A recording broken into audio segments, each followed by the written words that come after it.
Bueno, muchas gracias. Vamos a empezar el segundo panel. Yo soy Stefano Bertozzi, soy el decano de la Escuela de Salud Pública en Berkeley. Y tienen, como Jaime dijo en su libro, ahí toda la historia de nuestros 4 panelistas. Y me gustaría empezar a mi lado, porque Silvia, su trabajo personal está sobre migración y también es presidenta del Colegio de México. Y en este entorno que tenemos ahorita con la nueva administración, obviamente migración es un tema muy importante. Pero me encantaría si podrías describirnos un poco el panorama, no solamente de migración como toda la gente lo piensa, pero también de la movilidad, porque como tú explicaste un poco en tu texto, el movimiento de personas entre los dos países no es solamente migrantes mexicanos que van a Estados Unidos, pero mucho más complejo. Hablas un poquito de esto, por favor. Gracias, Estefano. Buenas tardes. Pues empiezo celebrando la iniciativa. Me da mucho gusto estar aquí en este foro. Quiero agregar que creo que en este momento, más que antes, hay un rol que tiene que llevar la academia en convocar a foros de este tipo y compartir más resultados de investigación.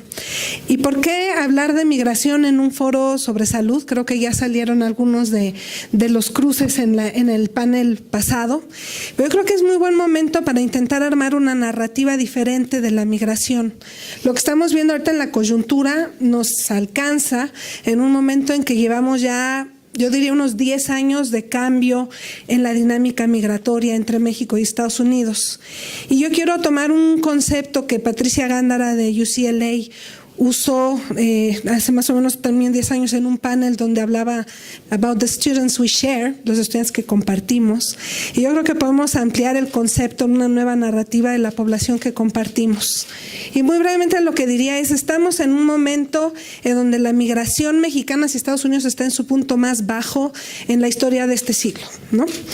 En donde el retorno mantiene un flujo constante con características distintas.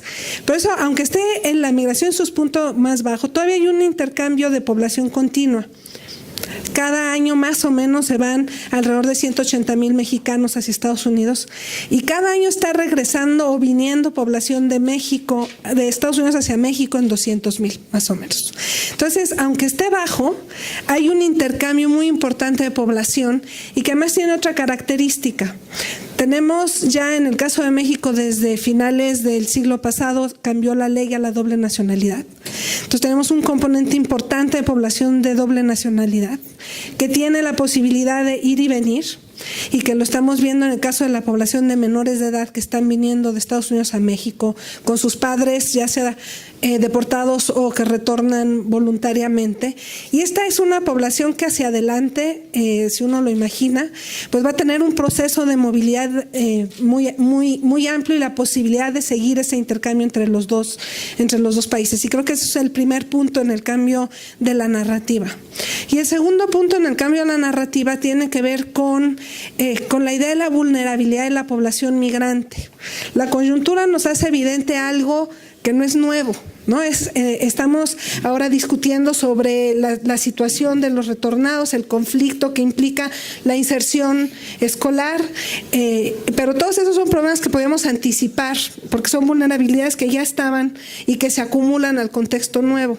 Y creo que tenemos que entender más la composición de esta población que compartimos.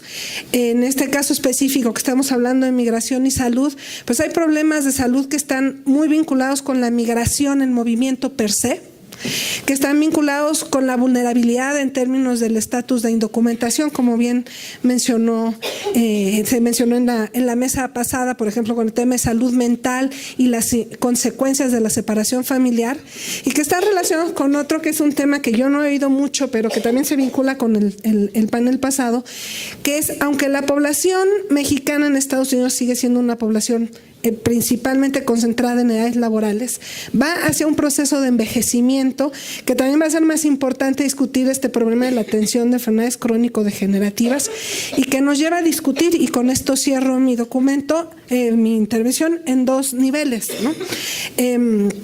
cuando me hicieron la invitación a este panel, decíamos migración y derechos. Bueno, hay una parte de migración y derechos humanos que, si uno lo ve, lo puede separar también en términos del proceso migratorio. Entonces, el proceso migratorio nos habla de una emergencia en derechos humanos que tiene que ver con los riesgos al cruce, con derechos humanos, con debido proceso, con la protección consular, y eso, como también dijeron en el panel anterior, lo estamos haciendo. Pero hay otra parte que tiene que ver con la necesidad de una visión binacional, que es el acceso a servicios educativos, a servicios de salud, la portabilidad, que también vamos a ver en esta mesa, aspectos como el acceso a la identidad en los dos lados, y que va a definir mucho de los procesos de inserción de los migrantes y sus familias allá o acá. Entonces, bueno, yo con eso termino mi primera intervención. Gracias, Silvia. vamos a regresar a migración porque tocaste temas que tienen que ver con todos los panelistas.